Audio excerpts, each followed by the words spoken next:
Hi, welcome to Baked Basement Banter. I'm Debbie Friedmann, and I'm the director and choreographer of REEFER Madness.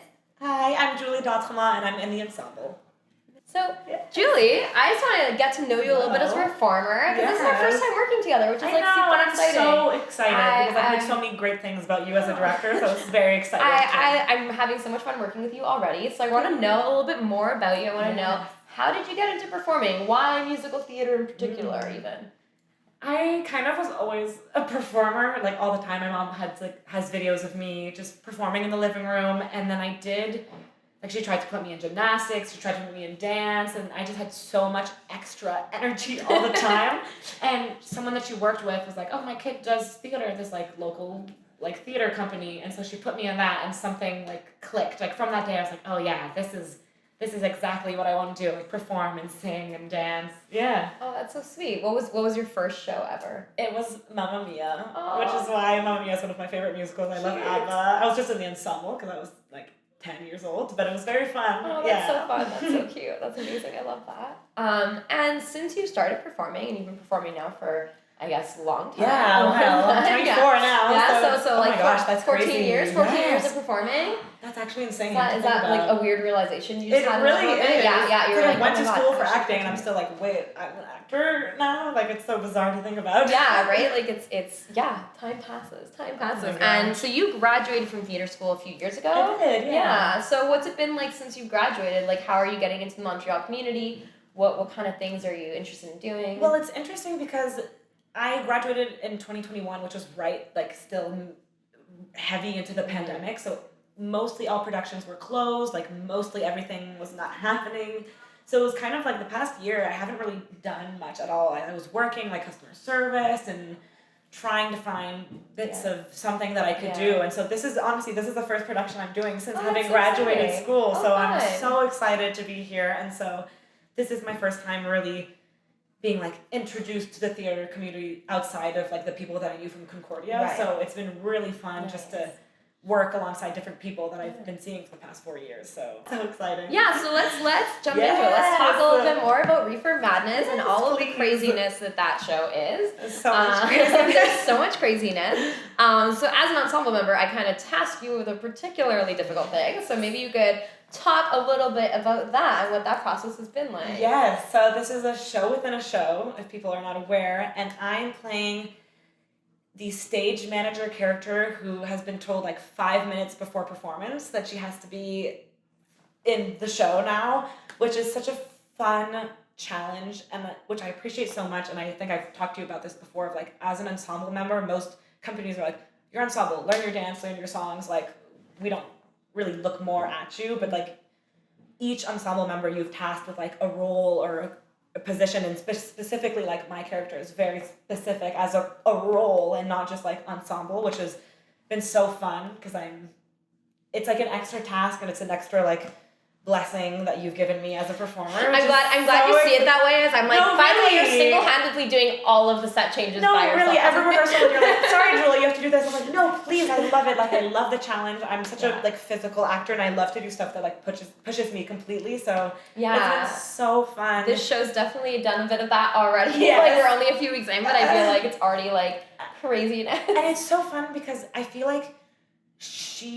I've named her Amy, my character, and I feel she embodies kind of what goes internally in me all the time that I don't project outwardly, but she is very externally that chaos and that craziness all the time. So that's been really fun to play with, of if I could externalize my insecurities and my anxieties, what would that look like? And that's kind of where my physicality of her came from, which has been really cool to play with. That's super fun. Yeah, I love when actors get that opportunity in a role, even if it's very different from you, to also explore a little bit what does that mean when I'm playing something totally different from me? What can I draw from that is in me somewhere, and bring it out?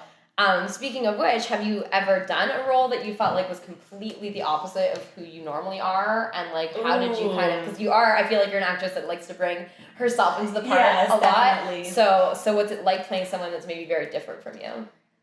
I've played, when I was in university, I played a character named Trisatin in Learned Ladies by Molière, but we did a version of it which was sci-fi space, like over the top. Like I had like a wig that was this tall, like it was very over the top, and he was very much like drag king kind of vibe. So he was like arrogant, over the top, boisterous, like, so in a way, me, like taking up a lot of room, but like the part of me, like the parts of a person that you don't like to admit that you are, like, oh, like I am arrogant sometimes, and I am like full of myself sometimes. So I got to like take those parts of me that I don't like, and like that was the character, very kind of archetypal, which was really interesting, and like I guess definitely the most like outside of me character, but like again, like I was using these parts of me and just blowing them way out of proportion, which was really cool to play with. Yeah, I love that. You're obviously a very talented performer, and you're a great actress, great dancer, great singer. It's lovely to have you in the space. But if you weren't performing in musical theater, what do you think you would be doing? Oh man, people sometimes I have no idea. Like I wouldn't be here. Like I don't know. I think about it all the time. Do you think you would just be doing something else in the arts? Because I know you also write music and have beautiful voice and like Thank also you like very play. much. So like, have you ever considered that as like more of a career, like going more into music rather than like theater, or do you see them as kind of like in tandem? You just want to do both. Kind of in tandem. Like I want to do everything. That's kind of like a problem that I have. Like I want to do it all, but if I wasn't an actor or performer, I would definitely just go right into music, which is something that I want to do this year, hopefully, of like get like actually record songs, get songs out. But yeah, but I love songwriting and I love singing, and I haven't done a musical in so long, so it's just fun because I feel like I get to use all of these skills that I've been sitting like stagnant for so long. So yeah, I guess I just dive more into music, but yeah, why limit yourself? Like I want to do everything. Yeah, that totally makes sense. I love that. I feel that too. I also love doing all the things.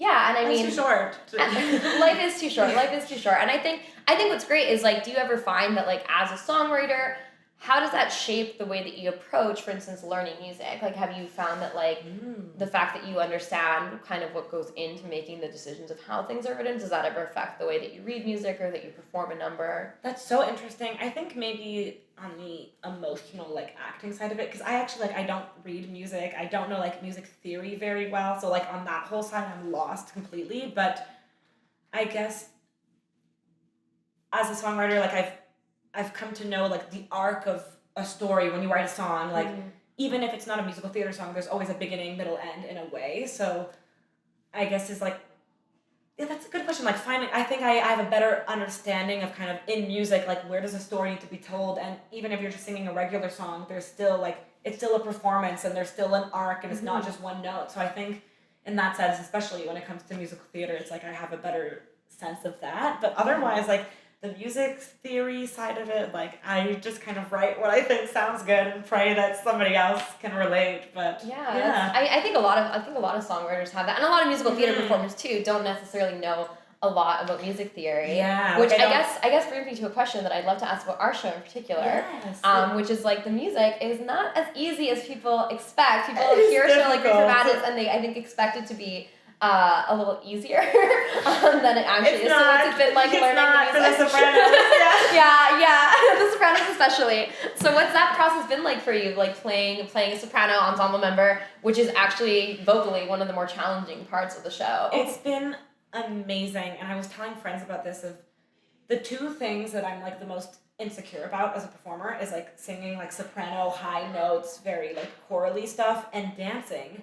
And I am an ensemble member who is a soprano who dances in this show. So it's kind of like two things that I'm the least like confident about, but it's made me learn so much like and reevaluate my sense of myself as a performer of like, oh, I don't actually have to limit myself to like, I'm an alto and I'm only gonna sing alto and I don't dance and I'm not going to. Like, I'm like, oh wait, I can actually like do all these moves and I'm actually hitting notes I didn't think like I could actually hit, and I'm singing them as well. So I think it's just been like an amazing confidence boost and also just complete reevaluation of who I am as a performer, which has been so special and incredible. Like the imposter syndrome was very real the first week. I was like, what is Debbie doing? Why did she cast me? But I'm so grateful and I've learned so much already. I can't even imagine by April like how I'm going to feel. And so it's been been a whirlwind, but very, very exciting. Yay, I love that. I love to hear that. That's great. And thank you so much for sitting and chatting with us. Of course. This has been so lovely.